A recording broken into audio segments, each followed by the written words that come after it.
কোরআনুল কারীমের মধ্যে সূরা নূর একটা সূরা আছে, 18 নম্বর পারা। এই সূরার মধ্যে আল্লাহ তাআলা বলছেন, ওই ব্যবসায়ী, ওই উপার্জনকারী মূলত মানুষ যার মধ্যে 4টি সিফাত আছে। আল্লাহ তাআলা বলছে, রিজালুল্লাহ তুলহিহিম তিজারাতুন ওয়ালা বাইউন। আল্লাহ তাআলা বলে, তারাই মানুষ, তারাই পুরুষ, তারাই উপার্জনকারী যাদের ব্যবসা বেচা কিনা উপার্জন তাদেরকে 4টি জিনিস ভুলায় না। কয়টি জিনিস? 1, আন যিকরিল্লাহ, জবানে আল্লাহর জিকির, আল্লাহর স্মরণ যে ভুলে না সেই প্রকৃত মানুষ। 2, ওয়া ইকামিস সালাহ, 5 ওয়াক্ত নামাজ, যার ব্যবসা বেচা কিনা উপার্জন চাকরি ভুলায় না তাকে সে মানুষ। 3, ওয়া ইতাইজ যাকাত, বছর শেষে হিসাব করে যাকাত দিতে যে ভুলে না আল্লাহ বলছে সে মানুষ। 4, ইয়াখাফুনা ইয়াওমান তাতাকাল্লাবু ফীহিল কুলুবু ওয়াল আবসার। আল্লাহ তাআলা বলেন 4 নাম্বার হলো ওই আখিরাতকে যে ভুলে না, যেই আখিরাত হাসরের মাঠ এতটাই ভয়ঙ্কর। আল্লাহ বলে নাফরমান পাপী হাসরের ময়দানে দাঁড়াইয়া হাসরের ময়দানের ভয়ঙ্কর দৃশ্য দেখবে, আল্লাহর কসম আল্লাহ বলে তার চোখও উল্টে যাবে, তার কলজাটা উল্টে যাবে। তাতাকাল্লাম, তার দিল উল্টে যাবে, তার চোখ উল্টে যাবে ভয়ে আর আতঙ্কে। সেই মারাত্মক ভয়ানক আখিরাতকে যে ভয় করে প্রতিনিয়ত, আল্লাহ বলছে রিজাল, সে মানুষ। অতএব আপনাদের ব্যবসা, আপনারা মুসলমান, ব্যবসা এমন হইতে হবে যে ব্যবসা আপনাকে নামাজ না ভুলায়, যে ব্যবসা আপনার জবানে আল্লাহ না ভুলায়, যে ব্যবসা যাকাত দিতে না ভুলায়, যে ব্যবসা আখিরাত না ভুলায়। একটা উদাহরণ বলি, রাসূলুল্লাহ সাল্লাল্লাহু আলাইহি সাল্লামের সাহাবাদের মধ্যে মদিনায় কিছু সাহাবী ছিল ব্যবসায়ী, মদিনার বাজারে ওনারা ব্যবসা করতেন। তো নবীজি সাল্লাল্লাহু আলাইহি সাল্লামের জামানায় প্রথম জুমার নামাজের খুতবা, জুমার খুতবা বোঝেন তো না? জুমার খুতবা এখন আপনারা যে শুনেন, কখন খুতবা দেয়? জুমার ফরজ নামাজের আগে না পরে? আর ঈদের নামাজের খুতবা দেয় কখন? পরে। এ আগে প্রথম জুমার খুতবাও দিত, পরে। শরীয়তের প্রথম বিধান ছিল জুমার খুতবাও ঈদের নামাজের খুতবার মতো পরে হইতো, আগে নামাজ হইতো, বুঝছেননি? তো একদিন রাসূলুল্লাহ সাল্লাল্লাহু আলাইহি সাল্লাম এরকম জুমার নামাজ পড়াইছেন, এখন শুধু খুতবা দিতে দাঁড়াইছে, নামাজ শেষ, সাহাবায়ে কেরাম সামনে বসা। ঠিক এই সময় বাজারের মধ্যে বড় বাঁশি দিয়া ফু দিয়েছে। তখনকার সময় নিয়ম ছিল পাইকারি মাল যে দিত, ওই পাইকার ওই যেদিন আসতো মাল নিয়া, যেই টাইমে ও একটা ফু দিত, বাঁশি ফু। আগের দিন এটা না ফু দিলে এরকম গুঙ্গুর বাজাইলে বুঝাইতো, আমরা ছোটবেলায় বুঝতাম যে আইসক্রিম আইছে, ঠিক না? কত ওষুধের আরে বোতল, সিরাপ, আগে তো সিরাপ বেশি আছিল, আনাম আব্বা আনছে মাত্র, খাইতো ওষুধ, এইটি ফালাই দিয়া এগুলা দিয়ে আইসক্রিম খাই লাইছি কত আপনার। তাইলে এরকম বুঝতো সবাই, বাচ্চা বুঝতো যে আইসক্রিমওয়ালা আইছে। তো সাহাবারা বুঝতেন যে ওই শিং আরে ফু দিলে যে পাইকার আসছে। তো এইখানে যে কয়জন ব্যবসায়ী ছিল নবীজির সামনে খুতবা শুনতে মাত্র বসছে, এই টাইমে বাঁশিতে ফু দিছে। আর এই সাহাবাদের মধ্যে যে কয়জন ব্যবসায়ী, ওনারা ভাবছে যে যদি পরে যায় তাইলে পাইকারের কাছ থেকে অন্যান্য ব্যবসায়ীরা মাল নিয়ে যাবে, কারণ অন্যান্য ব্যবসায়ী তো ছিল মদিনার বাজারে, ইহুদি ব্যবসায়ী ছিল, অন্য ব্যবসায়ী ছিল, তো ওরা তো মাল নিয়ে যাবে, তাহলে আমরা গিয়ে আর পাবো না। আর যখন তখন মাল পাওয়া যায় না, আর 15 দিন 1 মাস পরে মাল আসবে, তাহলে তো ব্যবসা হবে কিভাবে? এই জন্য এই কথা ভেবে যে নামাজ তো শেষ, এখন শুধু খুতবাটা, এই কথা ভেবে কসম খোদার কোরআন শরীফের তাফসিরে আছে, ওনারা মাত্র দৌড়াইয়া ওই পাইকারি মাল নেওয়ার জন্য ছুটে গেছেন। এটা হারাম কাজে যায় নাই, ব্যবসার মাল কিনা এটা হারাম, এটা নাজায়েজ না। এরপরেও ওনারা শুধু গেছে মাল কিনতে, তৎক্ষণাৎ মহান আল্লাহ পাক রব্বুল আলামিন সূরা জুমআ, কোরআনের একটা পূর্ণ সূরা নাজিল করছে, করে আল্লাহর নবীকে বলছে, বন্ধু ওরা করলোটা কি? আপনার এই সাহাবীরা কামটা করলো কি? ওয়া ইযা রাআউ তিজারাতান আও লাহওয়ান ইনফাদ্দু ইলাইহা ওয়া তারাকুকা কাইমা। বন্ধু, তাদের এই ব্যবসা, এই শব্দটা আল্লাহ বলছে, তাদের এই ব্যবসা এবং এই তাদের তামসা, এই দুনিয়া নামের এই তামাশা, উপার্জনের এই তামাশা দেখে তারা আপনাকে দাঁড়ানো অবস্থায়, খুতবা অবস্থায় রেখে ওইখানে ছুটে গেল। কামটা করলো কি? আপনি তাদেরকে ডাকেন আর বলেন, কুল মা ইনদাল্লাহ খায়রুম মিনাল লাহবি ওয়া মিনাত তিজারা। তোমাদের এই তামাশা, তোমাদের এই উপার্জনের চাইতে খুতবা শুনলে আল্লাহ যা দিত তা কোটি কোটি গুণে বেশি উত্তম ছিল। কোটি কোটি গুণে বেশি। আল্লাহ বলছে, ভুল করছো তোমরা। আমার বন্ধু খুতবা দিতে দাঁড়াইছে, কোন সাহসে দুনিয়া উপার্জনের জন্য খুতবা ছেড়ে দিলা? আল্লাহ সাহাবায়ে কেরামকে ধমক দিছে, ফিরো এদিকে আসো। নবী সাল্লাল্লাহু আলাইহি সাল্লাম ডাক দিছে, আপনারা বলেন, ইনসাফের সাথে বলেন। দিনের পর দিন মুসলমান ভাই আমার, বন্ধু আমার, সামান্য কুদ্দুর তরকারি বেচেন, সামান্য কুদ্দুর চাইল বেচেন, সামান্য এক কাপ চা বিক্রি করেন, সামান্য একটা অটো চালান, সামান্য কুদ্দুর দোকানদারি করেন। আপনি এই দোকানদারিকে অজুহাত করে দিনের পর দিন এক ওয়াক্ত নামাজও পড়েন না। হায় মুসলমান, এমন মালিক কেমনে ভুলে গেলেন? একটা সেজদাও দিলেন না। এক ওয়াক্ত নামাজও মসজিদের জামাতে, এতগুলো আজান, 5 ওয়াক্ত নামাজের আজান। হায় নাফরমান, তোর কানে কোনো নড়াচড়া করে না, কলিজার মধ্যে কোনো ভাবনা দেয় না যে মহান আল্লাহ পাক রব্বুল আলামিন আমার হাতে পায়ের শক্তি দিয়েছেন, উপার্জনের ক্ষমতা দিয়েছেন। কোরআন শরীফে স্পষ্ট আছে, আল্লাহ তাআলা বলেন, প্রতিটা রাত আমি আল্লাহ ভোর বানাই, আলোকিত করে দেই, দিনটা বানাই আমি আল্লাহ। কেন? ওয়াজআলনান নাহারা মাআশা মাআশা। কসম খোদার, আল্লাহ বলে, বান্দা, প্রত্যেকটা রাত ভেদ করে অন্ধকারের কালো চাদর সরিয়ে আমি আলোকিত একটা দিন এনে দেই তোমার জন্য, মাআশা, উপার্জনের জন্য, রোজগারের জন্য রোজগার। আমার বান্দা কামাই করবে, আমার বান্দা উপার্জন করবে, অন্ধকারে পারবে না। আমি আল্লাহ আলো না দিলে আমার বান্দা উপার্জন করবে কেমনে? মালিক বলে, ফেরেশতা, অন্ধকার সরিয়ে দাও, আলোকিত ভোর এনে দাও, আমার বান্দা উপার্জন করতে যাইবে। যে মালিক আলোকিত ভোর দিলেন, আলোকিত দিন দিলেন রোজগারের জন্য, তুমি নাফরমান, সেই মালিককে একটা সেজদা দিলা না। আহা মুসলমান, হায় মুসলমান, হায় মুসলমান, হায় মুসলমান। 12 তারিখ যেই নির্বাচিত হোক, যেই নির্বাচিত হোক, কারো হাতে, আপনাদের কিংবা আমাদের একটা জনগণেরও কোন ভাগ্য 12 তারিখের নির্বাচিত কারো হাতে না, আরশে আজিমের মালিক আল্লাহর হাতে বেটা। 11 তারিখ যার হাতে, 12 তারিখ তার হাতে, 13 তারিখও তার হাতে। এমন মালিক ভুলে গেলেন কেন? এমন মালিক ভুলে গেলেন কেন? হ্যাঁ, 12 তারিখ পৃথিবীর শেষ নির্বাচন, বাংলাদেশের শেষ নির্বাচন। 12 তারিখ ইসরাফিল ফু দিবে, তাইলে এই আব্বা, আল্লাহ কোথায়? নামাজ কোথায়? সেজদা কোথায়? যুবক ভাই বল বেটা, এমন সুন্দর শক্ত সামর্থ্য যৌবন, পুরা শরীর সুস্থ তোর বেটা। সেদিন এক বেটা আমারে দাঁড়ায় আছে, একটা বাচ্চা নিয়া, একটা লোক তার বাচ্চাটা এরকম ভর দিয়া দাঁড়ায় আছে। আমি তারে দেখা, আমারে দেখা লোকটা কাঁদা দিছে। আমি কাছে গিয়ে বললাম, কি হয়েছে ভাই, আপনি কাঁদলেন কেন? হুজুর, আমার এই বাচ্চাটার লাগে একটু দোয়া করেন। আমি বললাম, কি হয়েছে বাচ্চা? কয়, হুজুর, বাচ্চাটার আজকে 16 বছর, প্রতিবন্ধী, ও দাঁড়াইতে পারে না, কথা বলতে পারে না। তো বলতেছে, কদুর, আমি আজকে 16টা বছর এই বাচ্চাটারে কোলে করে আমার জীবনটা আমি চালাইতেছি। আমার বিবি অসুস্থ, প্রতিনিয়ত তারে ডাক্তার দেখাইতে হয় এই বাচ্চাটারে পালতে গিয়া। 16 বছর পর্যন্ত যে বাচ্চাটা একটা কদম ফেলতে পারে না, দাঁড়াইতে পারে না, সেই মালিক তোমারে প্রতিদিন দাঁড়াইবার ক্ষমতা দিছে।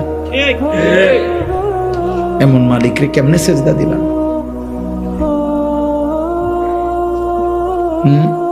আমাকে এরশাদ ভাইয়ের একটা বাচ্চা ছিল না, আমি বহুদিন বলছিলাম, এরশাদ মিয়া, তোমার এই বাচ্চা তোমারে আল্লাহ বরকত দিবে, তুমি তারে আগলাইয়া রাখো।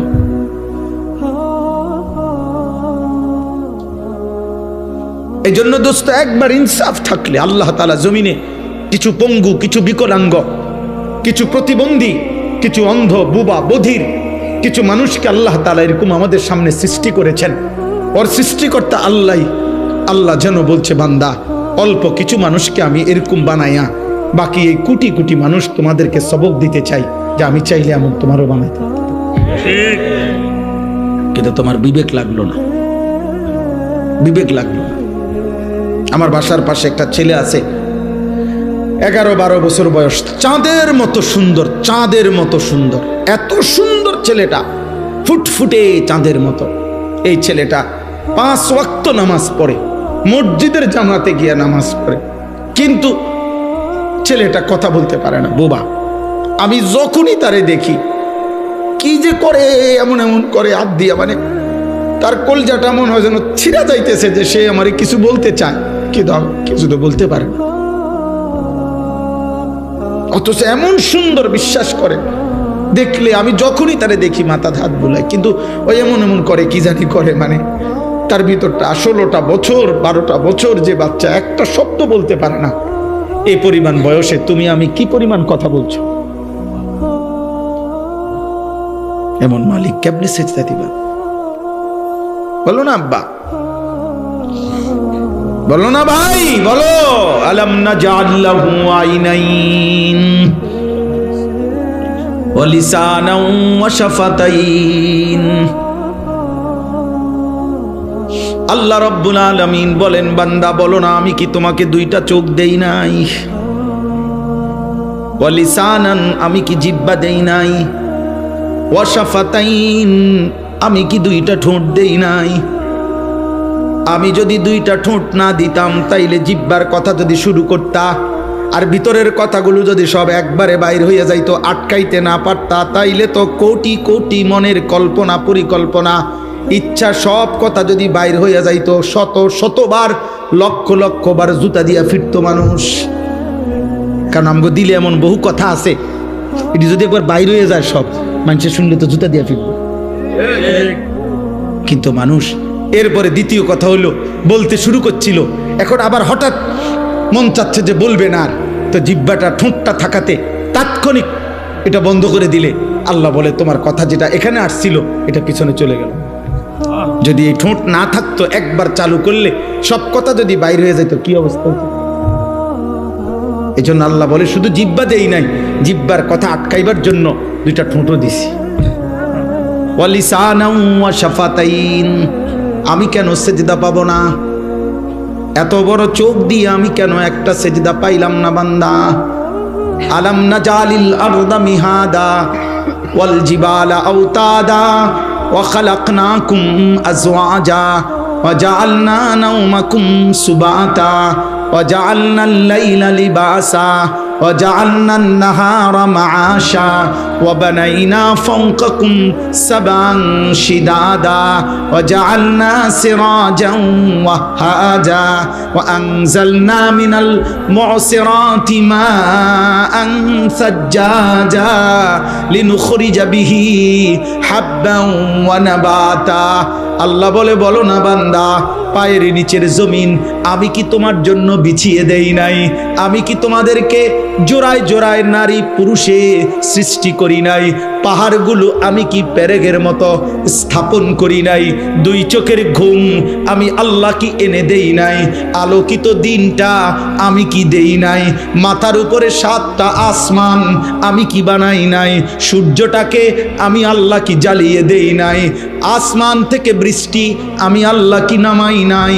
জমিন থেকে ফসল আমি কি উৎপন্ন করি নাই? আমি কি এত কিছুর বিনিময়ে একটা সেজদা পাবো না?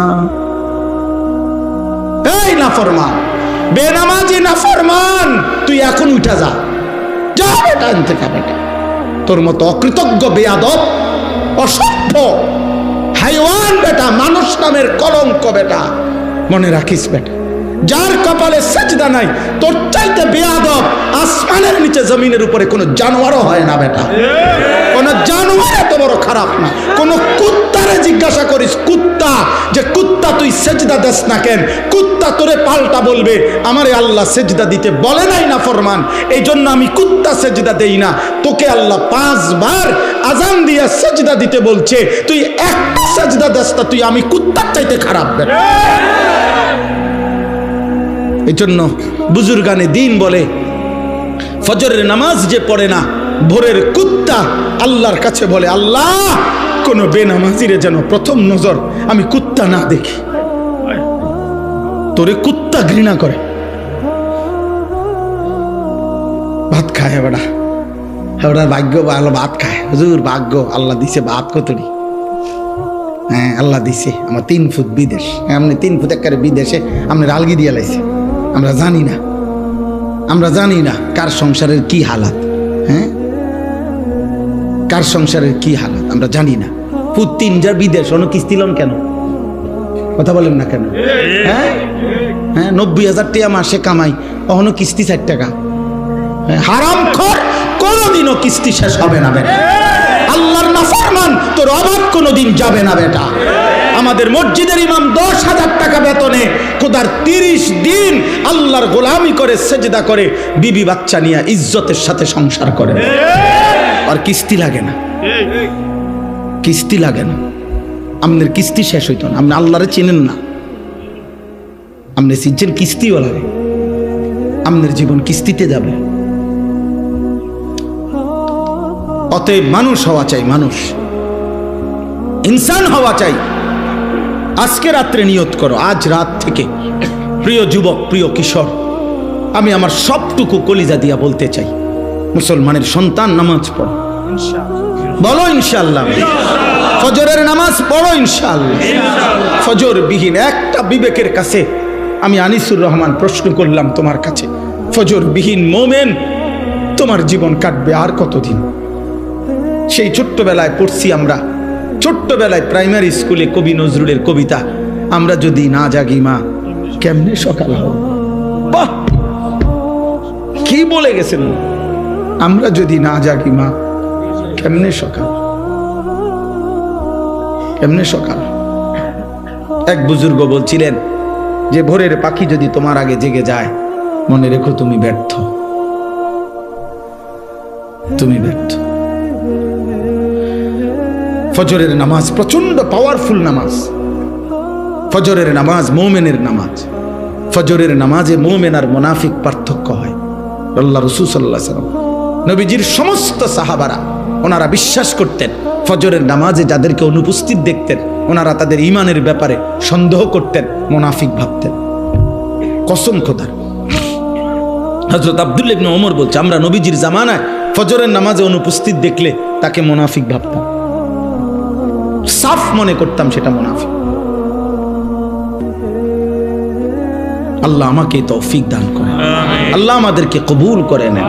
প্রিয় ভাই, প্রিয় নওজওয়ান, আখিরাত ভুলবে না ভাই, আখিরাত ভুলবে না, আখিরাত ভুলবে না, কবর ভুলো না ভাই। তোমার আমার মৃত্যুই সমাধান, তোমার আমার আখিরাতই চূড়ান্ত গন্তব্য। আমাকেও যেতে হবে, আমাদের সবাইকেই যেতে হবে।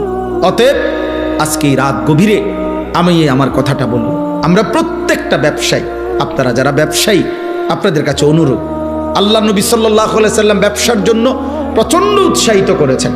নবীজি বলছেন তিসআতু আশারির রিজক ফিত তিজারা, নবীজি বলছে ব্যবসার মধ্যে রিজিকের 10 ভাগের 9 ভাগ। হাদিসের রিজিকের 10 ভাগের 9 ভাগ কোথায়?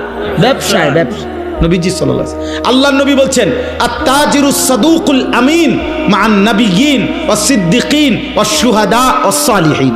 বাহ, নবীজি সাল্লাল্লাহু আলাইহি ওয়াসাল্লাম বলেন যে ব্যবসায়ীর 2টা গুণ থাকবে, এক আস-সাদুক, সর্বদা সত্য বলে, পরিচিত অপরিচিত, চেনা জানা অচেনা সবার কাছে সত্য বলে। 2 আল আমিন, যে নিশ্চিন্তে, জাফানি কইছে তো জাফানি, চায়না কইছে তো চায়না, মানে যে কোনো কাস্টমার তার কাছে নিশ্চিন্তে বিশ্বস্ততা পায়, মানে মাল যেটা কইছে এইটাই। সাবধান কিন্তু কইলাম, প্লাস্টিক এই কইলাম আকিস কই আরেফেল কই আকিস দিলে তো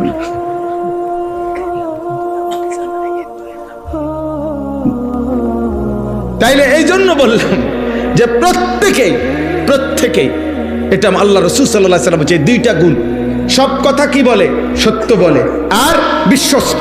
কাস্টমার আমাদের আপনার কুমিল্লা ক্যান্টনমেন্ট ময়নামতি সাবের বাজার একটা ওষুধের দোকান আছে, কদ্দুর জায়গা ওষুধের দোকানটা জায়গা কম, কিন্তু আমার মনে তারা যদি 24 ঘন্টা না 48 ঘন্টাও খোলা রাখে, এটার মধ্যে কাস্টমার মানুষের আস্থা।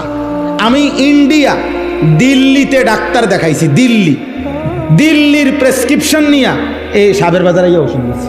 হ্যাঁ বুঝছেন না আরশাদ ভাই, সাবের বাজারে এসে ওষুধ নিছি, এই ইন্ডিয়ার ওষুধ ডাক্তার। আমার আস্থা যে এখানে আছে এবং আমার আস্থা ওই ঠকাবে না। রাত বিরাতে যে সময় যায়, এই যে আস্থা, নির্ভরতা, বিশ্বস্ততা, আল্লাহ রাসূল বলছে যে ব্যবসায়ীর মধ্যে এইটা থাকে, নবী ওয়াদা দিছে আল্লাহ তাআলা তাকে কিয়ামতের দিন নবী, সিদ্দিক, শহীদ, আল্লাহর নেক আউলিয়া কেরামের সাথে জান্নাতে তুলে দিবে, হাশরের ময়দানে দাঁড় করায়। হ্যাঁ, অতএব আমি আপনাদেরকে মনে করাইলাম আল্লাহ নবী সাল্লাল্লাহু আলাইহি ওয়াসাল্লাম হাদিসের মধ্যে পরিষ্কার নবীজি বলছেন যে এমন কোন নবী নাই, প্রত্যেক নবী উপার্জনের জন্য মেহনত করছে। উপার্জন, আল্লাহ রাসূল সাল্লাল্লাহু আলাইহি ওয়াসাল্লামকে জিজ্ঞেস করছে আইয়ুল কাসবে আতিয়াব, উপার্জনের মধ্যে কোনটা সবচেয়ে পবিত্র? নবীজি সাল্লাল্লাহু আলাইহি ওয়াসাল্লাম বলছে আমালুর রাজুলে বিয়াদিহি, ব্যক্তি তার হাতে কষ্ট করে যা রোজগার করে তা সর্বোত্তম। ওয়া কুল্লু বাইইন মাবরুর, এবং প্রত্যেক হালাল ব্যবসা সর্বোত্তম। হাদিস কয়টা শুনবেন আপনি? কোরআন থেকে শুনবেন কয়টা? রাসূলুল্লাহ সাল্লাল্লাহু আলাইহি ওয়াসাল্লামের হাদিস শুনবেন। আল্লাহ তাআলা আপনাদের প্রত্যেককে বরকত দান করেন। তাহলে আমার দ্বিতীয় প্রসঙ্গ ছিল এটা, যে আমি ব্যবসায়ী ভাই আপনাদের অনেক, আমার এরশাদ ভাই সহ কেডা জানি কইলো এই মাহফিলের ডেটটার জন্য অনেক। আচ্ছা, হ্যাঁ মাশাআল্লাহ, আল্লাহ তাকে ঈমান দান করেন। আমিন আমিন। জি জি জি, তো খুব বেশি আবদার করছে, বারবার বিরক্ত করছে, আমি কোনোভাবে মিলাইতে পারি নাই। যাক আলহামদুলিল্লাহ, দূর আল্লাহ আসবার তৌফিক দান করছেন, আল্লাহ তাআলা সকলকে কবুল করেন।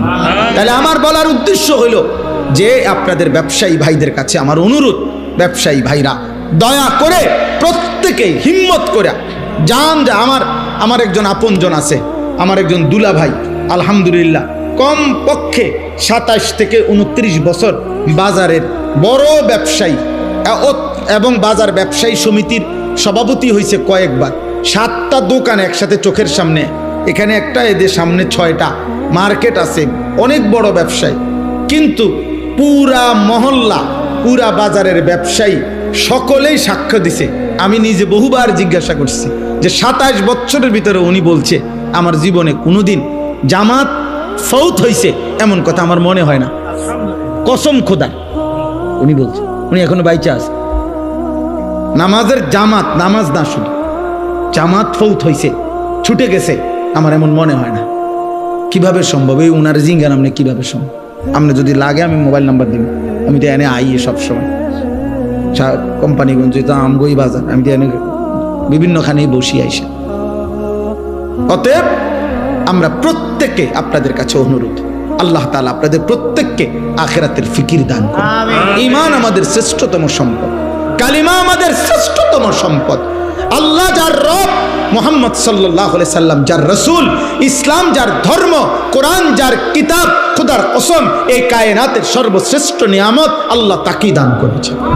দুনিয়া লক্ষবার পাওয়ার চাইতো কালেমা লা ইলাহা ইল্লাল্লাহ মুহাম্মাদুর রাসূলুল্লাহ, এই কালেমার কোটি কোটি গুণ দাম বেশি, কোটি কোটি।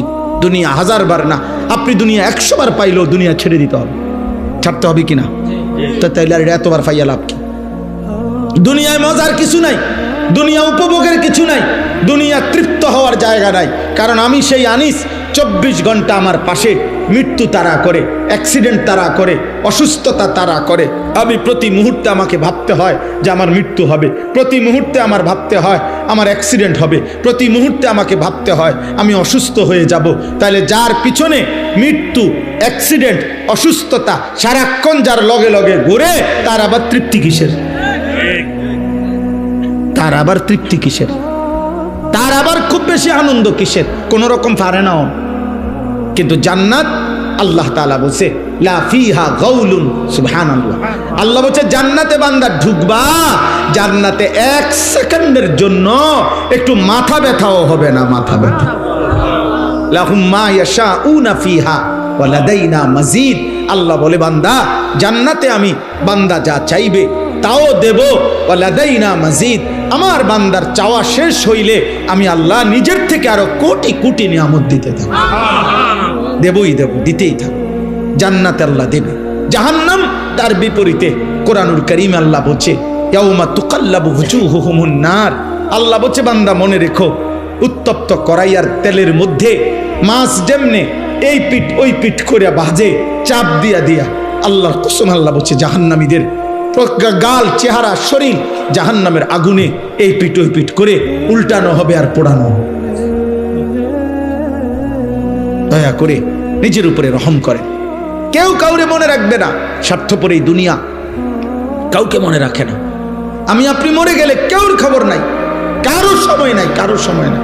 ব্যস্ততম এই দুনিয়ায় সামনের সিএনজি অ্যাক্সিডেন্ট করলে পিছনের সিএনজি টাইম নাই, ছাড়ি দিয়ে যায় না। সারাদিন আমি প্রায় বলি, সারাদিন যেই বাচ্চা কাচ্চারা বাবার মৃত্যুতে কাঁদছিল, বউ বাচ্চা মাগরিব পর্যন্ত কাঁদছে, দাফন কাফন শেষে রাত্র আসার পরে পাশের ঘরের থেকে ভাত তরকারি রান্না আনছে, ওরা ঠিকই ভাত খায়। কারো হাতে টাইম নাই। স্বার্থপর এই দুনিয়া, দুনিয়া ধোকা, দুনিয়া ধোকা, দুনিয়া ধোকা। আখিরাত আসল। আল্লাহ আমাদেরকে তৌফিক দান করুন। এবার শেষ কথা হলো সকলের জন্য, আমার জন্য, আপনাদের জন্য, জওয়ান বুড়া সবার জন্য। শেষ কথাটা কি? শেষ কথাটা হলো মহান আল্লাহ পাক রব্বুল আলামিন প্রত্যেকটা ইমানদার মুসলমানের কাছে, আল্লাহ তাআলা আমাদের কাছে একটা জিনিস চায়, সেটার নাম হলো তাকওয়া। সেটার নাম কি? তাকওয়া। তাকওয়া, ইত্তাকুল্লাহ, ইত্তাকুল্লাহ, ইত্তাকুল্লাহ, ইত্তাকুল্লাহ, ইত্তাকুল্লাহ। আল্লাহ বলছে আল্লাহকে ভয় করো, আল্লাহকে ভয় করো, আল্লাহকে ভয় করো, আল্লাহকে ভয় করো। এ আল্লাহকে ভয় করো এই কথার আরবি হলো তাকওয়া। আল্লাহকে ভয় করো এই কথার আরবি কি? এই কথাটা কোরআনে আল্লাহ পাতায় পাতায় বলছে। এটা এত গুরুত্বপূর্ণ, আলাদা আলাদা করে আল্লাহ বলছে ইয়া আইয়ুহান নাবিয়্যুত্তাকিল্লাহ, হে নবী আল্লাহকে ভয় করো। এই নবীজিকে আলাদা বলছে ইয়া আইয়ুহাল্লাযীনা আমানুত্তাকুল্লাহ, হে ঈমানদারগণ আল্লাহকে ভয় করো, আলাদা বলছে। আবার বলছে ইয়া আইয়ুহান নাসুত্তাকু রাব্বাকুম, হে গোটা পৃথিবীর মানব মণ্ডলী তুমি যেই মতেরই হোক না কেন, যদি আমি আল্লাহর পরিচয় জানো যে আল্লাহ বলতে, সৃষ্টিকর্তা বলতে, ঈশ্বর বলতে একজন কিছু আছে, তো খোদার কসম আল্লাহ বলেন ঈশ্বরকে মানো, আল্লাহকে মানো, রবকে মানো, সৃষ্টিকর্তাকে মানো। এরকম যেই মানো, তোমাকেই বলছি সেই রবকে, সেই ঈশ্বরকে, সেই সৃষ্টিকর্তাকে, সেই আল্লাহকে ভয় করো, ভয় করো, ভয় করো। এই জন্য আল্লাহকে ভয় করো, তাকওয়া। এই আদেশ নবীর প্রতি, এই আদেশ ইমানদারদের প্রতি, এই আদেশ সমস্ত বিশ্ব মানবতার প্রতি। কার পক্ষ থেকে?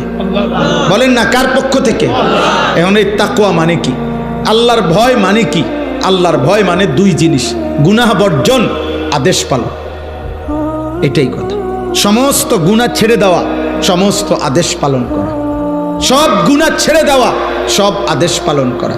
মহান আল্লাহ পাক এই কথাটাই কোরআনে বলছেন ইত্তাকুল্লাহ, ইত্তাকুল্লাহ, গুনাহ ছেড়ে দাও, আল্লাহকে ভয় করো, গুনাহ ছেড়ে দাও, আল্লাহকে ভয় করো, আদেশ পালন, আদেশ পালন। এখন আমি যে কথাটা বলতে চাই সেটা হলো 11 মাস মনে করেন আল্লাহ পাক রব্বুল আলামিন আমাদেরকে বলছে বান্দা আল্লাহকে ভয় করো, গুনাহ ছাড়ো, গুনাহ ছাড়ো, গুনাহ ছাড়ো, গুনাহ ছাড়ো, হুকুম পালন করো, সেজদা দাও, নামাজ পড়ো, গোলামি করো, বন্দিগি করো, জিকির করো, তিলাওয়াত করো, তসবিহ পড়ো, হালাল খাও, হারাম ছাড়ো, চুরি ছাড়ো, জিনা ছাড়ো, মদ ছাড়ো, জুয়া ছাড়ো, হত্যা ছাড়ো, খুন ছাড়ো, সন্ত্রাস, কুফর, শিরিক, মূর্তি পূজা সব ছাড়ো। ছাড়ো বান্দা, ছাড়ো, ছাড়ো বান্দা।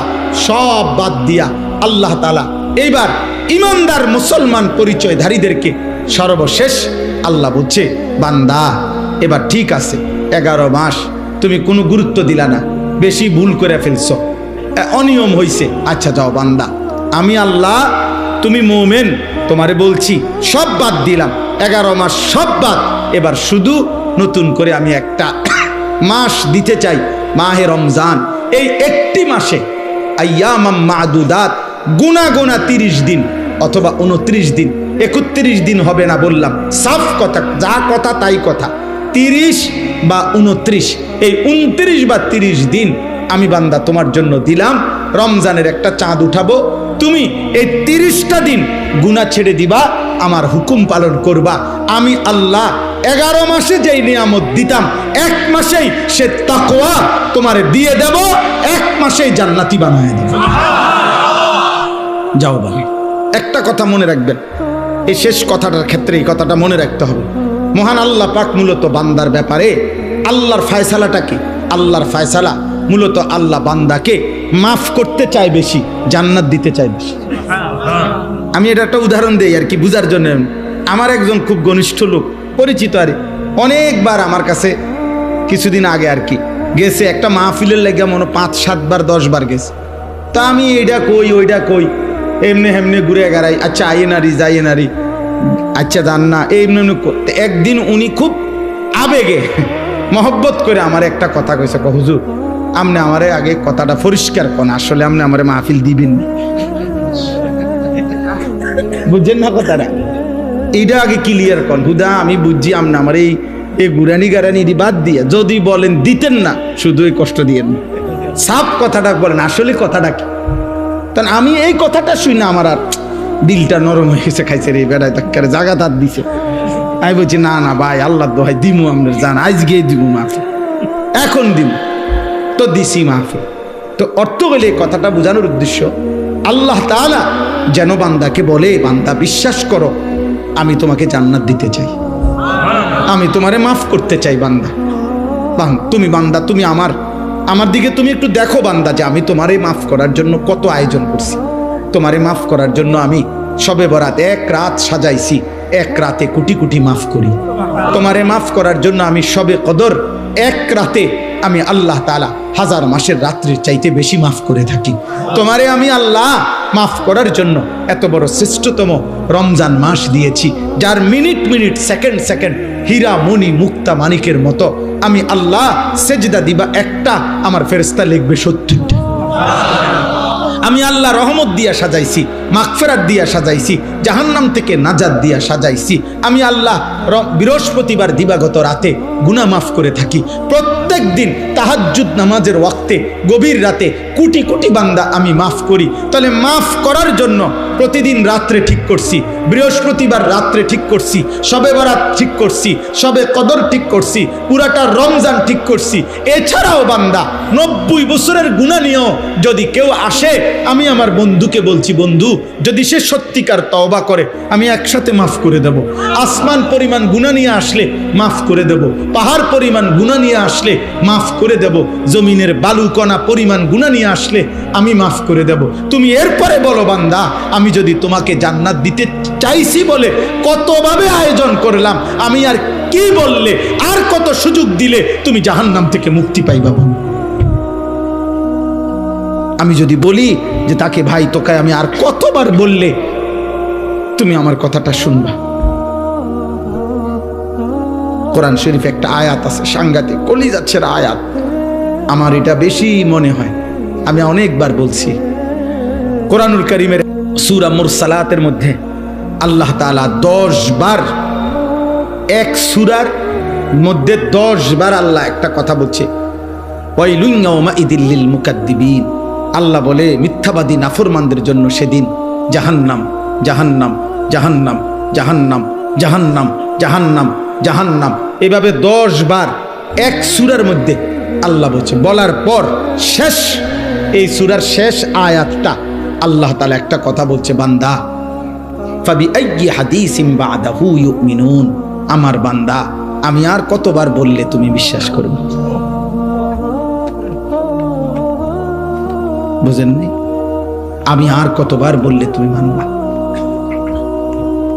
আমার কথা আমি আর কতবার বলতাম? আমি আর কতবার বলতাম বলে? এই জন্য ভাইয়া ভেবে দেখেন, ইনসাফ করে দেখেন। তাইলে বললাম এই জন্য এ কথার মূলনীতি কি? তাইলে মূলনীতি হলো আল্লাহ মাফ করতে চায়। আল্লাহ কি করতে চায়? আল্লাহ ক্ষমা করতে চায়, আল্লাহ জান্নাত দিতে চায়, মাফ করতে চায় মূলত। এই জন্য ইনশাআল্লাহ এই রমজানকে সামনে রেখে নিজেদের পেছনের জিন্দিগি ঝেড়ে মুছে আল্লাহ তাআলার এই সুযোগকে সামনে রেখে চলেন। আজকের এই রাত গভীরে আমরা এই কথা নিয়ত করি যে আমার গুনাহ যতই হোক আমার আল্লাহ মাফ করবে। মাফ করবে কিনা বলেন? আমার খুলনার হযরত আরিফ বিল্লাহ হযরত মাওলানা মুফতি নুরুল আমিন সাহেব হযরত এটা সবসময় বলে, গুনাহ যতই হোক তওবা করুন। গুনাহ যতই হোক কি করুন? তওবা। এই জন্য কিশোর ভাই, যুবক ভাই, ব্যবসায়ী ভাই, বাবা, চাচা, পর্দার আড়ালের মা বোন, প্রত্যেককে বলি ভাইয়া, প্রত্যেকটা ইমানদার, চলেন আমরা আরেকবার ঘুরে দাঁড়াই আর মনে মনে এটা ভাবি যে ইনশাআল্লাহ আল্লাহ আমারে মাফ করবে। আল্লাহর কাছে পিছনের জিন্দেগির গুনাহ থেকে মাফ চেয়ে নতুন করে নতুন উদ্যমে আখিরাতের ফিকিরে নামাজ, রোজা, বন্দিগি, হালাল হারামের পাবন্দি আমরা করব ইনশাআল্লাহ। বলেন ইনশাআল্লাহ। কিশোর ভাই, যুবক ভাই, তোমাদের 30 বছরের নিচে যাদের বয়স, তোমরা একটু হাত উঠাও, হাত উঠাও। মাশাআল্লাহ, আল্লাহ তোমাদেরকে কবুল করে। হাত নামো। তোমাদের কাছে আমার দুইটা ওসিয়ত, আমার কলিজার দুইটা আবেগ। একটা হলো তুমি সর্বোচ্চ, তুমি শক্ত সামর্থ্য যুবক, তোমার রোগ ব্যাধি কম, তুমি সুস্থ সবল, তুমি হিম্মত করে এলাম দিয়া পারো, যেমনে পারো তুমি ফজরের নামাজ পড়ো। আমি আবদার করলাম, আব্বা তোমারে বললাম, আমি তোমরা যদি নিয়ত করতে পারো, আলহামদুলিল্লাহ সারা বাংলাদেশে আলহামদুলিল্লাহ আজকে জানছি যে ইউরোপে পর্যন্ত বাংলা ভাষাভাষী মুসলমান এবং বাংলাদেশে ব্যাপকভাবে সর্বত্র কিশোর যুবক ছেলেরা আলহামদুলিল্লাহ ফজরের নামাজে মুসল্লি বৃদ্ধির জন্য ফজর ক্যাম্পেইন, ফজরের প্রচারণা আলহামদুলিল্লাহ ব্যাপকভাবে কাজ করছে। সারা বাংলাদেশে ফজরের নামাজের মুসল্লি বাড়াবার জন্য কিশোর যুবকদের সর্বাত্মক মেহনত চলতেছে আলহামদুলিল্লাহ। আলহামদুলিল্লাহ। একেবারে আমেরিকার একটি প্রদেশ আছে মিশিগান, ওইখান থেকে যুবক, বাংলা ভাষী যুবক জানাইছে, হুজুর আমরা ওইখানেও ফজরের ক্যাম্পেইনের কাজ করছি। আলহামদুলিল্লাহ, আলহামদুলিল্লাহ, আলহামদুলিল্লাহ। আমাদের একটা সবচেয়ে আমাদের মহব্বতের একটি উপজেলা চট্টগ্রাম সন্দ্বীপ উপজেলায় 13টা ইউনিয়ন, একটি উপজেলায় 13টি ইউনিয়নে গত 15ই জানুয়ারি, এই মাসের 15ই জানুয়ারি 14 তারিখ আমি সেখানে ছিলাম। 15ই জানুয়ারি বাদ ফজর সকাল 6টায় ফজরের জামাত, ওই অঞ্চলের পুরো উপজেলার সবচেয়ে বড় হাই স্কুল মাঠ বদিউজ্জামান হাই স্কুল মাঠে আমরা মাহফিল দিছিলাম, ফজর ক্যাম্পেইনের মাহফিল। পুরা সন্দ্বীপের 13 ইউনিয়নের কিশোর যুবক ছেলেরা যারা ফজর পড়ে তাদেরকে দাওয়াত দেওয়া হয়েছিল। ওইখানকার ছেলেরা উদ্যোগ নিয়ে ফজরের পরে বয়ান। আলহামদুলিল্লাহ আমি নিজে 13টা ইউনিয়নের নাম ধরে ধরে হাজিরা ডাকছি। আল্লাহর কসম 13 ইউনিয়নের আলাদা আলাদা কিশোর যুবক ফজরের মুসল্লি হাত উঠাইছে। 13টা ইউনিয়ন, পুরা মাঠ, হাই স্কুলের মাঠ পুরা। ফজর বাদ বয়ান করছি 2-2.5 ঘন্টা। আলহামদুলিল্লাহ, আলহামদুলিল্লাহ। এজন্য ফজরের নামাজ পড়ো, বলো ইনশাআল্লাহ। 2 নাম্বার, চোখের হেফাজত করো, নারী দেখো না, অশ্লীল ছবি দেখো না, মোবাইলের আসক্ত হয়ে এমন সুন্দর কর্মের উদ্দীপনাময় শরীর, স্বাস্থ্য, যৌবন, আব্বা নারী দেখতে দেখতে, অশ্লীল ছবি দেখতে দেখতে, মোবাইলের নাচ গান দেখতে দেখতে একটি সুন্দর জীবন, একটা সুন্দর হায়াত নষ্ট করে দিও, নষ্ট করে দিও। তুমি নষ্ট হয়ে গেলে এই পৃথিবীতে কেউ ফিরে তাকাবে না। ব্যর্থ মানুষের দিকে কেউ তাকায়, ব্যর্থ ফালতু লোকের দিকে কেউ তাকায়। আমার জীবনের চেষ্টা এটা, এই আমাদের সবাই জানে, আমার সাথে যারা সম্পৃক্ত করি, আমার জিন্দিগির এটা মেহনত যে কিশোর যুবকরা আল্লাহর দিকে ফিরবে, মুসলমানের কিশোর যুবক নওজোয়ান আল্লাহমুখী হবে। আমি গত বছর 2025 সালে আমাদের মাদ্রাসা যে কুমিল্লা ক্যান্টনমেন্ট ময়নামতিতে প্রায় 500 স্কুল কলেজ ইউনিভার্সিটির যুবক 6 দিনে প্রতিদিন 11 ঘন্টা করে আমরা স্কুল কলেজের ছেলেদেরকে অজু, নামাজ, সূরা, কেরাত, দোয়া, কালাম শিখাইছি। আলহামদুলিল্লাহ, এই আজকেও দেখছি, এই পর্যন্ত যত জায়গায় এই ছেলেদেরকে আমরা পরে দেখছি, প্রত্যেকের ব্যাপারে খবর পাইছি যে ওরা 5 ওয়াক্ত নামাজ পড়ে। আলহামদুলিল্লাহ। এজন্য ভাই আমার ফিকির